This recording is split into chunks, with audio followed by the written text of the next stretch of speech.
Akhi, these people are delusional. We as Ahlul Sunnah wal Jama'ah believe without any doubt that Imam Mahdi is coming and that he is the son or the descendant of the Prophet ﷺ. His name and his father's name is Muhammad ibn Abdullah, similar to the Prophet's name. And that Allah would guide him overnight, meaning all of his life he was, I wouldn't say a playboy, but he wasn't a practicing person. But overnight, Allah guides him and he becomes a righteous practicing Imam. And in his era and time, Isa ibn Maryam, Jesus, peace be upon him, would descend from the heavens and would fight the Antichrist, the Dajjal, and kill him. This would happen at the end of time, not now.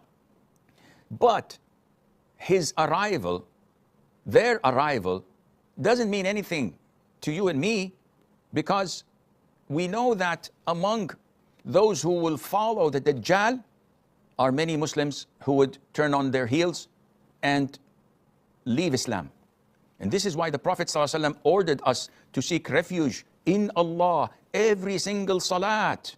At the end of it, before offering salam, where we say, أعوذ بك من عذاب جهنم ومن عذاب القبر ومن فتنة المحيا والممات ومن فتنة المسيح الدجال. I seek refuge in you, Allah Azza wa Jal, from the tribulation and the testing of this calamity, this fitna, this trial of the Antichrist or the Dajjal.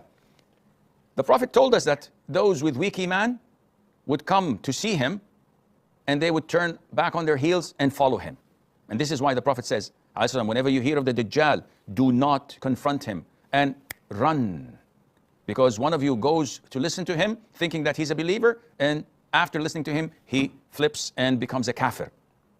Therefore, don't care when Al-Mahdi is coming, because if he comes in the state that you and I are in today, most likely we would not follow him.